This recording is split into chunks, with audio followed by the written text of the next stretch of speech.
We've come to a place in our presentation today where we're going to hear from some survivors. And this is huge. I mean, can I just say a personal thank you right now? When I had my dissection, first of all, I had no idea what it was. Secondly, my husband told me what it was after my surgery, which thank God they diagnosed properly and I made it through. But third, there were no social media groups out there. There was no online support. There wasn't a global aortic dissection awareness day. There was none of that. 1 year later, when Amy Yazbek called me, she became my friend. And through Amy, also Diana Milowitz. That was my support system, in addition to my cardiology team. Because you saw a little article in the Fergus Falls newspaper, and it came to your Google inbox, and Fergus Falls, Minnesota, gave her my phone number. But here's the cool thing. I was looking for her for 6 months to say,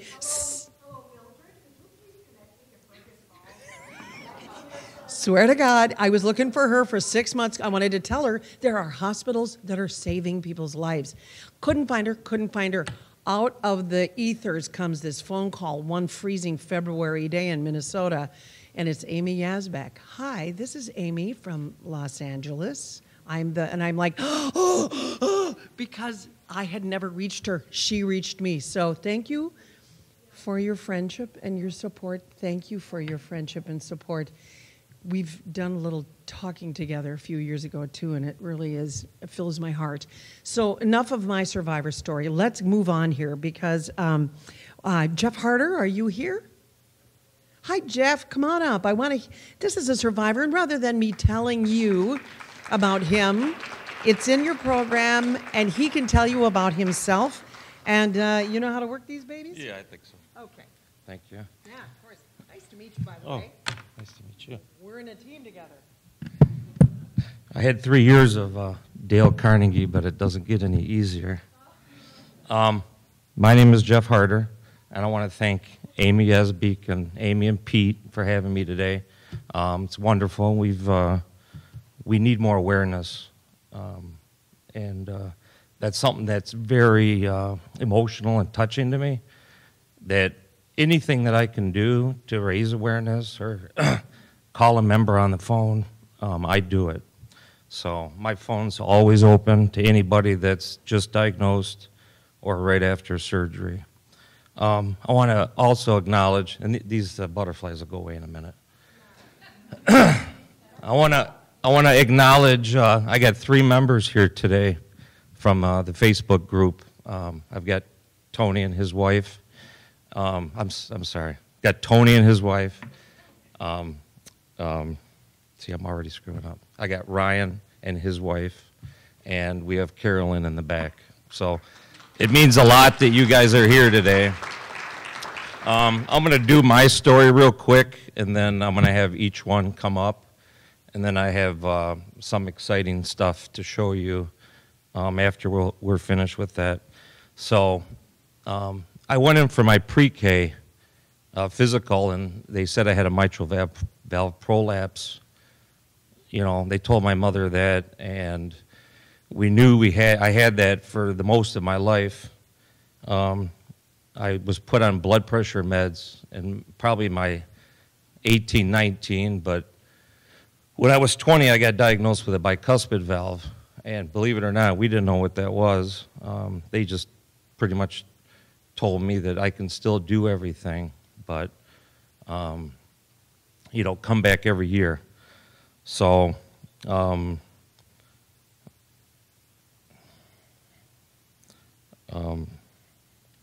we had gone every year for an echocardiogram, and my heart doctor at the time, I had a cardiologist for almost 25 years, and he looked at my heart every year and he said, "It's good, come back next year, we'll check it."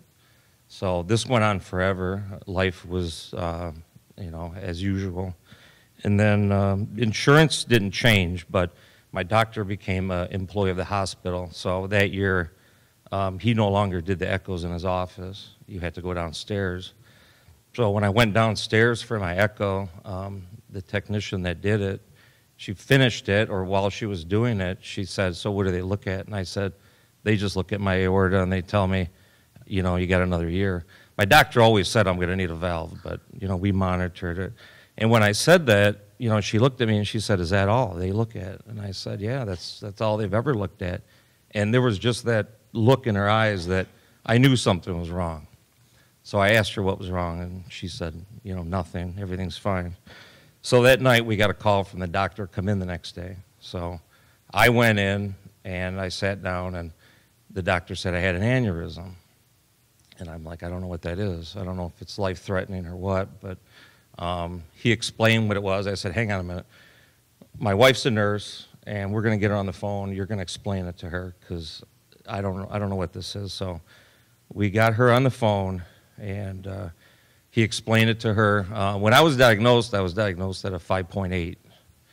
And my cardiologist at the time told my wife and I, we're going to give it 6 months and look at it again. So my wife just happened to be with another doctor at the time, and he said, go to University of Michigan, get a second opinion. So we did. We met with a cardiologist there, which I loved. It was a woman cardiologist, but she was phenomenal. She was, yeah, and I asked her a few questions. I said, I will, and I got to tell you what she told me. I can't say it here. But I asked her two major questions. I said, how many surgeries have you done, and what's my chance of dying? And she said, I'm not going to lie to you, I've only done about 15. And unless I screw up, your chances are 0. I mean, that's what she told me. So, you know, I liked her, but we sought out a third opinion at, well, really it's the second opinion, Cleveland Clinic. So we arranged to go meet with a cardiologist there, Dr. Galarce, which I love. He is just phenomenal. And like all of us, I mean, we Google things right after we find out, and we're scared. And first thing, we want to put a stent, you know, but they don't do that. Everybody Googles it, trust me. Everybody in here's Googled. They want to stent it. It just doesn't happen. So I printed out all the doctors and had all their pictures, and I picked Dr. Roselli. And I'm like, I want him. So we go there, and we sit down with the cardiologist, and I said, I want Dr. Roselli. And he goes, and this was in March, right? April. He goes, you can have him, but it's not going to be till September. And he said, we don't think you have that kind of time. So we have another doctor, or another cardiologist, another surgeon that's agreed to do your surgery. And I said, well, who is it? And they said, it's Dr. Lars Svensson. And at the time, I didn't know who he was. He wasn't even in one of my, you know, portfolios. Dr. Galarce said to me, he's the one that taught Roselli everything he knows. So that felt good. I mean, that was, you know, just hearing that, I had a little peace of mind. So we waited for the surgery. I think it was a couple months later, and it's just the worst thing, waiting. And then I remember we go into Cleveland, it's a couple days before. They do a heart cath before every single operation, whether they go through the groin or the wrist, but mine was through the wrist. You had to sign, you know, there's still a risk of a stroke when they do that, and I'm freaking out. My wife said, just sign it. You know, you got to do it, so why are you worrying about it? So we got up that morning. It was like 5 o'clock. I mean, these surgeons, they do it like first thing in the morning. So I had the surgery. I remember waking up. My wife was there, and they wait till you wake up to pull the tube. That all went well, but I had a lot of complications. I was in there a lot longer than normal. But, you know, I pulled through. Another thing people don't talk about is my wife told me, she said, I don't want to scare you, but there's a chance you're going to go through depression. And they don't tell you this. And I said, you know, I'm just happy to be alive. You're not going to put me in depression. And I went through it about a year to a year and a half. And then while I was pulling out of that, I started the Facebook group, which was a blessing. But I don't know how many people here have gone through it, but it's the worst, you know, depression. But, you know, I'm all for awareness. My goal is to treat it like colon cancer, breast cancer, and prostate cancer, have it at early screening. My brother had colon cancer about 11 years ago, and I go for routine colonoscopies, and I got to pay like $1,000, even though he had colon cancer, which I think is wrong, you know. But that's my story. I'm going to call up Tony first. But I'll be back at the end.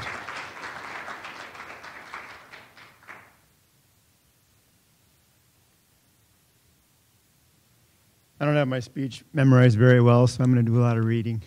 I can tell it to people really easy, but anyway. Good afternoon. My name is Tony Galarce. I'm excited to be here at this wonderful event. I would like to share a few words about my experience as a survivor of an ascending aortic aneurysm. I am 57 years old. I am from La Crosse, Wisconsin. I'm married to Dawn Galarce, and we have 2 children and 3 beautiful grandchildren. I work for Quick Trip Incorporated, a convenience store chain in La Crosse, Wisconsin. It's actually, the chain is in 3 states. It's in the Midwest. The headquarters is in La Crosse, Wisconsin. I'm a supervisor at the support center in La Crosse. My wife, Dawn, works for the VA in Toma, Wisconsin as a physical therapist assistant. Interestingly enough, Dawn is a survivor of aortic disease, as she was born with Turner syndrome and a bicuspid valve that eventually resulted in severe aortic stenosis. In 2005, she had open heart surgery to repair the valve, and she had a mechanical valve put in. I have been healthy most of my entire life. I was diagnosed with ulcerative colitis when I was 18. Other than an occasional flare-up, it has been pretty well managed with medication and with having colonoscopies every 2 years. My experience with my aneurysm started in April of 2017 with a routine physical. Prior to that, my blood pressure had been borderline for several years at about 140/90. I went in for my physical on April 17th, and my blood pressure seemed to be higher that day. My doctor also heard a heart murmur that had never been heard before. He advised me to have an echocardiogram to see if there was an underlying cause for my elevated blood pressure. I went in for the echocardiogram on May 1st. My doctor called me to tell me that I had moderate to a severe aortic regurgitation. I was referred to see a cardiologist on May 11th. That day was the first day that I heard the word aneurysm, which totally caught me by surprise. I didn't expect that. I was told that I would have to get it repaired at some point along with the leaky valve. The next step was to have an MRI to get a better look at it and to get a more accurate measurement. I had the MRI on May 19th, and they said that they would get back to me within a week. I was really shocked when the cardiologist called me at work several hours later to tell me that my aneurysm was 5.4 centimeters and that surgery would probably be needed sooner rather than later. He wanted me to have further testing. I went in for a CT scan with contrast on May 24th. My cardiologist said that the good news was that my arteries looked great, but there was no damage to my heart.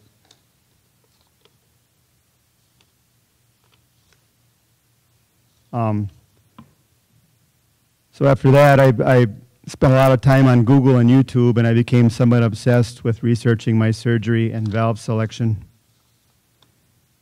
I also started to wonder if I should spend more time researching hospitals and surgeons, but I felt pretty comfortable with...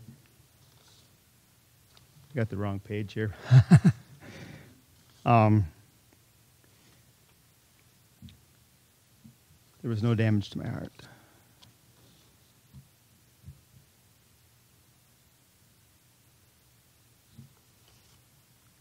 So he referred me to a cardiologist. or excuse me, a cardiothoracic surgeon. His name was Dr. Prem Rabindra.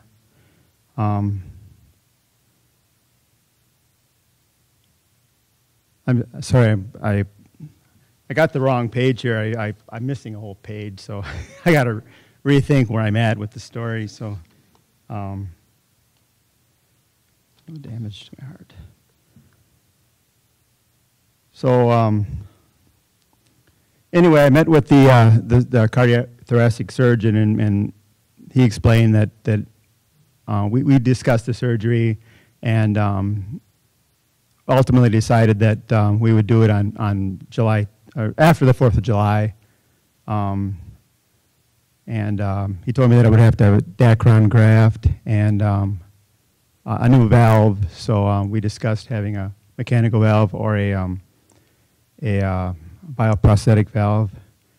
So after that's when I became really obsessed with researching my surgery. And I spent a lot of time on Google and YouTube. I also started to wonder if I should spend more time researching hospitals and surgeons, but I felt pretty comfortable with Gunderson and Dr. Rabindra. He did bypass surgery on my mother, and after doing more surgery and asking questions about him, I felt totally comfortable. I felt so blessed that I could have my surgery only 1.5 miles from home. My backup plan would have been to go to Mayo in Rochester, about 65 miles away from my house. I also found on Facebook Jeff Harder's support group for others who are in my situation. It was so nice reading about and communicating with other people who were experiencing what I was going through. So the night before my surgery, I had a lot of family over to my house. It really helped to take my mind off what I was facing, but when they left, I looked at my pre-surgery checklist and realized that I had a lot to do that evening. I don't think I slept a wink that night. I went in for surgery the morning of July 10th at 6 a.m. I remember waking up after surgery and thinking that I must still be alive. I spent the rest of the day and night in the ICU and was placed in a regular room the next morning. I was in the hospital from Monday morning to Thursday afternoon for a total of 3.5 days. There was actually no complications, and it went pretty smooth. I had a bioprosthetic porcine valve, an aortic root Dacron graft, and a hemiarch Dacron graft. I was released from the hospital on July 13th. My wife took 2 weeks off from work, and I remember telling the nurses and staff that she works in physical therapy at the VA, and she would take really good care of me. 10 days after surgery, I went in for my post-surgery follow-up, and everything seemed to be going well.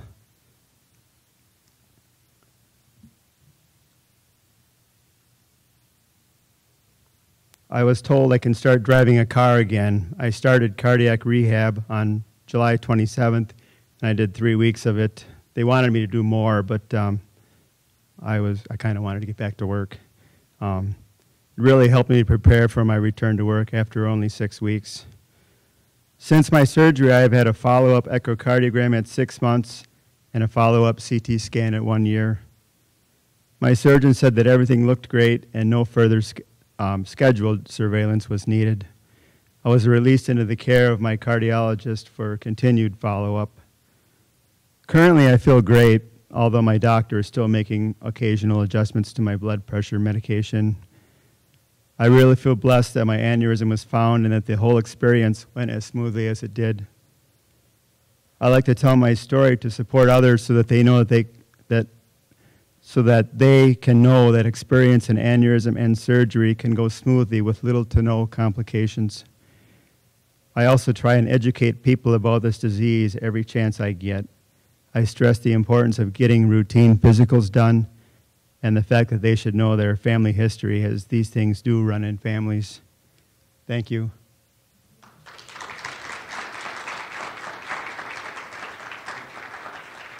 Thank you, Tony. I think the nerves are gone. I think they are. 2 other things I forgot. I got to thank my wife. She's my rock. Let's make her cry. Without her, I wouldn't be here today. Probably not just the aneurysm, but all the stupid choices I make. She makes sure that, you know, Second, I want to shout out to the Facebook group if they're watching live. They make the group. I created it, but just the way that they interact daily, I mean, it's just phenomenal. If you're not a part of it, please join. We'll give you all the information. But I'd like to call up Carolyn, our next survivor.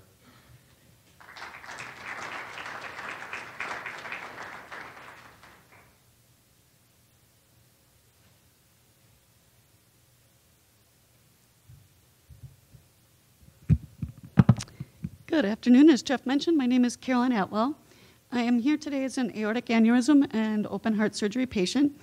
I also have Turner syndrome.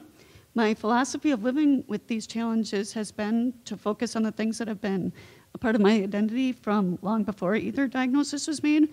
I am a musician, educator, and family member, a music educator who is called to share my love of music with the children of the public schools. I am also a family member who loves her siblings, nieces, nephews, and parents. It was a difference between me and my siblings that led to my diagnosis with Turner syndrome first. Believe it or not, my parents are both 6 feet tall, and I have 3 brothers who are over 6 feet tall. And the pediatrician wasn't alarmed when I was a child about my position on the growth chart by itself, but people would always comment to me about the difference between me and my brothers. And after many years of wondering why that was, karyotype was done and I was diagnosed with Turner syndrome. For those of you who aren't familiar with it, it's a chromosome disorder that affects approximately 1 in 2,000 females. And in my case, I have a mosaic form, which means that in about 75% of the cells that they tested, I was completely missing my second X chromosome. And the other ones it was a funny arm broken off on it. So as soon as I was diagnosed with that, I was referred for a cardiac evaluation because it's associated with aortic aneurysms and bicuspid valves. And an MRI and echocardiogram showed that I had both. And my bicuspid valve continues to function well. And at the time of diagnosis, surgical intervention for less than 5 centimeters wasn't common, regardless of body surface area. And I didn't think much of it at the time, but my cardiologist did say, you know, the aneurysm is large relative to my body, and that he didn't expect the recommendation to remain where it was. And it was monitored with yearly echocardiograms and treated with a beta blocker for close to 10 years. And at the time, all these diagnoses that were made were just information and just kind of a relief to have some answers. And especially because I was still well below the 5 centimeters where they would have recommended surgery at the time. Just when I had all even but forgotten that it was a possibility, my cardiologist did inform me that there was new data in regards to aortic aneurysms and Turner syndrome in that context. And the size of my aneurysm at that time was 3 centimeters. And I was referred for surgery because I was at a point where the risk of rupture or dissection outweighed the risks of surgery. And I met with 2 different cardiologists and 2 different surgeons, and I thankfully had time to weigh some options. And I chose to have the surgery done at Children's Hospital of Wisconsin, where I had been a patient since diagnosis. And I articulated that it was because the surgeon and his nurse took the time to make me feel comfortable and explain things well. And I realized later that it was also probably a good choice to choose, in my case, a surgeon who is used to working with small bodies. And I had surgery last June on the 15th. I still am 35 years old. I got to the hospital in a mindset of acceptance. Okay, let's get this done. And the surgery could not have gone better. The valve was spared, and I remembered after surgery that I felt discomfort breathing as my lungs were expanding. But other than that, I had minimal pain.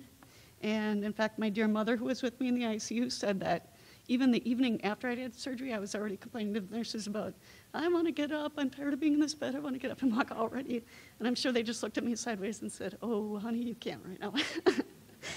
And then about 3 days later, I was getting, it kind of hit me what I'd been through.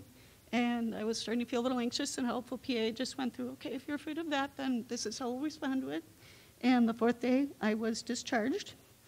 And I'd completely cleared my calendar of commitments for the month after surgery.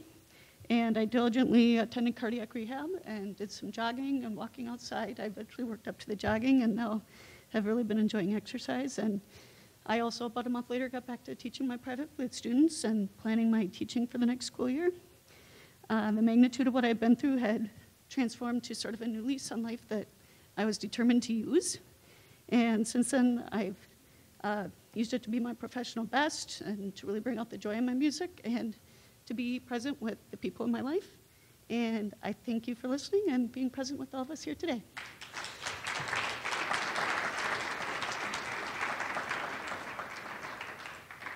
Thank you, Carolyn.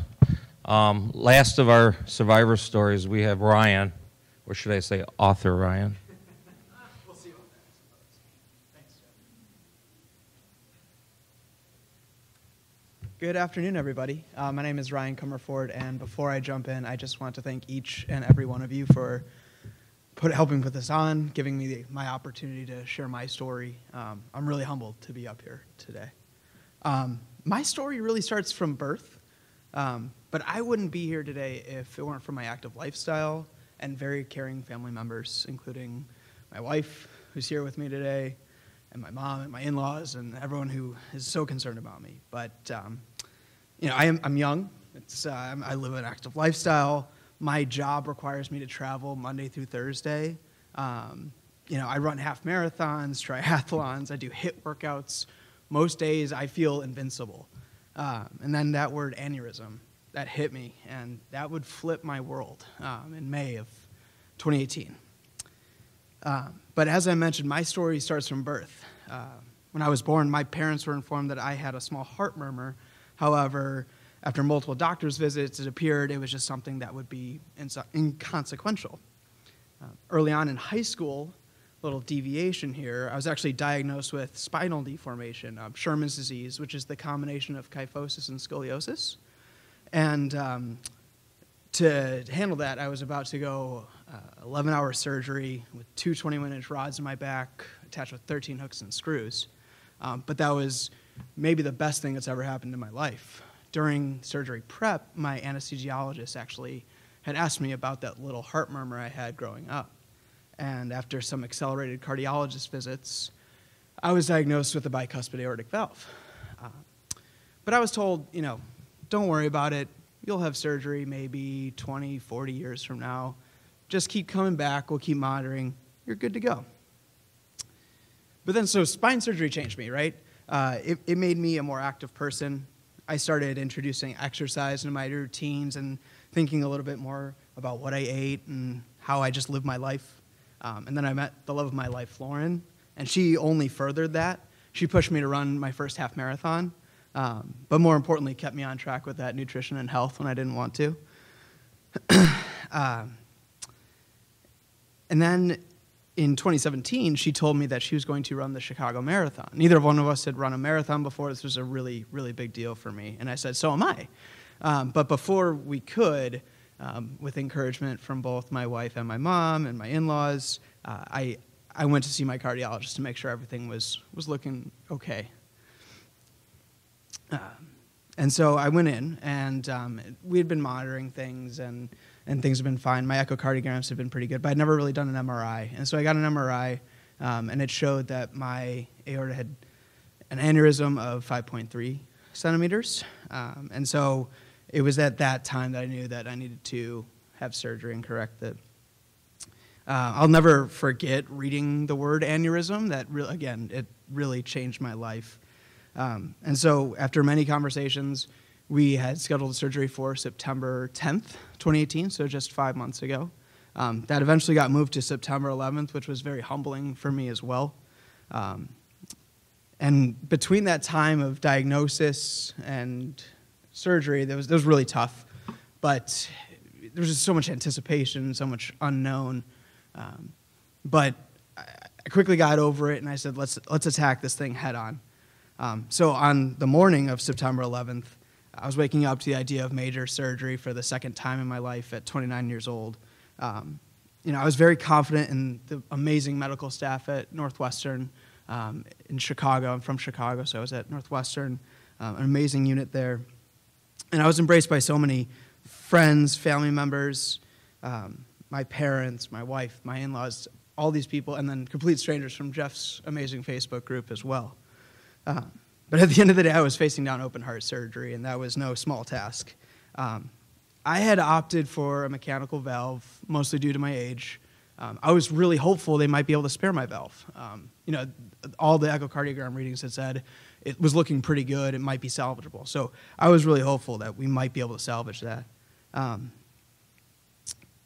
But, you know, I was ready to go with the mechanical valve if it was needed, and, you know, I had basically the real-life Iron Man anyway, so why not add a little bit more, you know, metal in my body.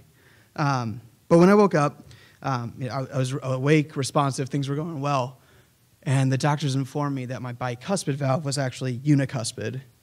So that was even more unique and something I wasn't even aware of when I went in. So that changed things well, and obviously there was no way to spare a unicuspid valve, and so now I am a proud owner of an Onyx mechanical valve.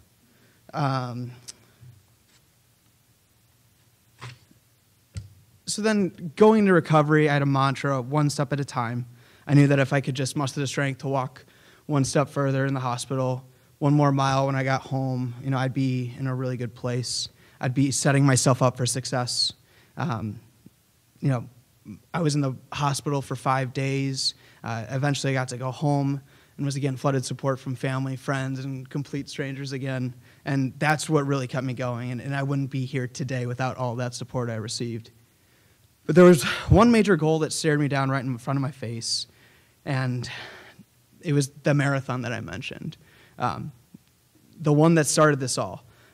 My wife, one of the strongest people I know, was running that race on October 7th, just 5 weeks out from my surgery. And I knew I had to be out there to support her, but I hadn't been feeling that strong lately. But on the day of the race, her excitement and her strength inspired me so much. I went out with my mom, my aunt, my uncle, my dad, my in-laws, stood outside in the pouring rain and cheered her on at mile 11 of the marathon. And it was one of the best moments of my life.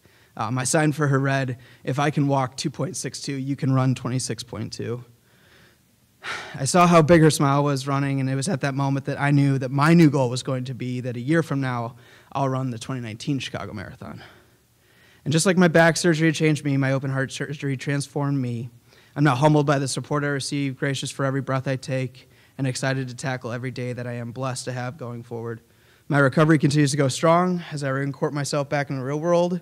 Traveling again Monday through Thursday. Flew here from Richmond, Virginia through Chicago. That was always fun.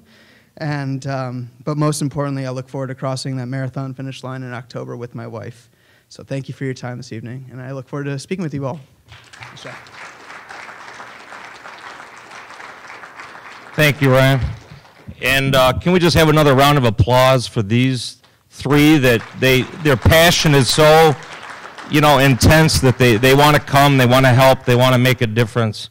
What I forgot to mention earlier, because, you know, the nerves, I had my surgery on June 2nd of 2016.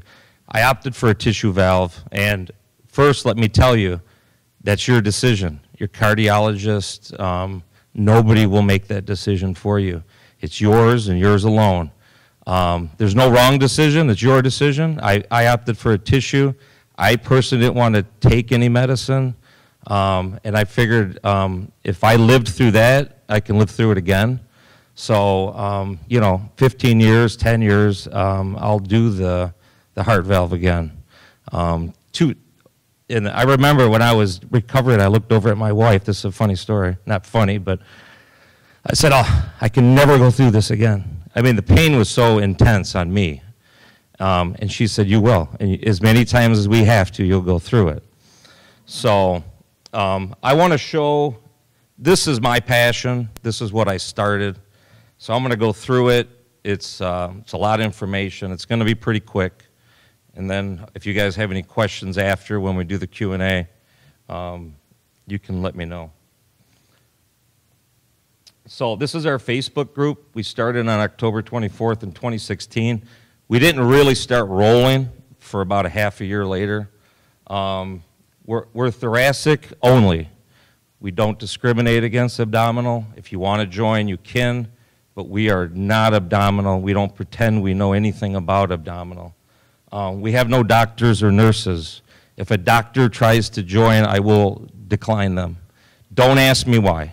This is our group, we run it, it's our opinions, it's our real life situations. So you got to be you must have the condition or a close family member or friend. I get a request every single day. There's not a day that doesn't go by, and it's mind-blowing to me. I had probably 15 last week, and these are people that have the condition. You got to answer 3 questions. I don't know them offhand, but do you have a bicuspid? What size is it? And I can't remember, what is it? When were you diagnosed? If they don't answer them, they don't get in. If they say requested by a member, then yeah, I let them in. But usually if they can't answer those 3, then they don't have the condition. Currently today we're the largest Facebook group for thoracic aneurysm support. Now, when I Googled this, when I first got diagnosed, I mean, there were none. There are other aneurysm support groups. There's Aortic Hope, there's Ascending Aneurysm Group, but we are the largest for our condition. 1% to 2% of the total population have a BAV. Now, 50%, I know that somebody earlier said a less number. These are taken from Cleveland Clinic, and 50% of those with BAV experience some sort of aortic aneurysm. I couldn't tell you. I'm not a doctor. But if you have BAV, you're 5 to 10 times more likely to dissect than a TAV, a tricuspid valve.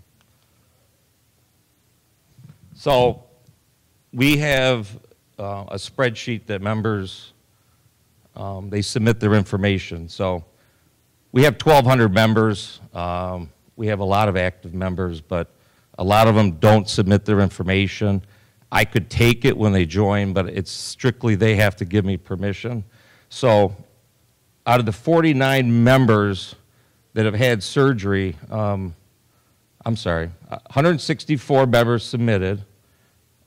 49 members have a bicuspid valve. So 30% of our members have a bicuspid valve that we have the information on. 53 had surgery. 26 had bicuspid valves that had surgery.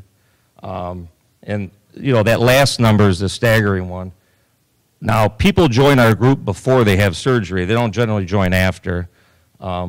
53 had surgery since the inception of the group. No deaths. If somebody has died, I don't know about it. So this is just the facts that I know. We did have one member have a stroke last year, and it devastated us. So he's recuperating, but you know, that was the first one that hit us hard. So this is what a spreadsheet looks like. These are the things that I gather. It goes from age, and I cut the names off. Age, where they live, if they have a bicuspid, when they were diagnosed, what meds they're on, size diagnosed, and then these are just the members that had surgery. So that's the year, where they had it, and who their cardiologist and surgeon was. And if they had a cow valve, tissue valve, the onyx, and if it was just the thoracic or if it was root also. So we have tons of this data, but just for this tonight, or today, I gathered only members that have had surgery. So this is just the last year. This is our growth. We've doubled in size almost since last year. You know, we went from around 650. I think we're at 1250 today. I did this graph a little bit ago. But it's mind-blowing. And so the top is posts. So that is in 1 year. Is that what it is? Okay. In 1 year, 1,600 posts. And then active members. So what that means is out of 1,180, 1,077 interacted in some way. They could have clicked like. They could have responded. So, but I'm thinking the ones that aren't on there, they might be family members, and they're not clicking anything. So this is the exciting part. So I contacted Z-Maps. I talked to the owner. They wanted to charge $195 a year. I got it free for us for as long as, you know, as long as they're in business, I guess. It's free to us. These are members. We got one in Hawaii. You can see 85 is in Hawaii. Red is members where they live. Green is where they had surgery. Now, why this is so important, these are the members in Australia. The only hospital is Flinders, private. And we had a member have surgery there on July of 2018. Spain, one member, one hospital. And this is the United States. I broke it down just by the Northeast. So the whole purpose of this map and why I'm excited is if you just get diagnosed and you live in Iowa or you live in North Carolina, you know where people are going. Cleveland Clinic, those are, you know, we've had, I think, 5 members have surgery there. You can see the Heart Institute up there, Hopkins. But all this information, I mean, we have it. So if anybody wants to know where they should go, they have this tool at their disposal. And this is the group. This is just some of them. But, you know, my goal, like I said, I want to reach every continent. I don't know if we can, but I think we have about 250 spots on the map. I mean, I want to hit thousands. So that's it. That's all I have for you today.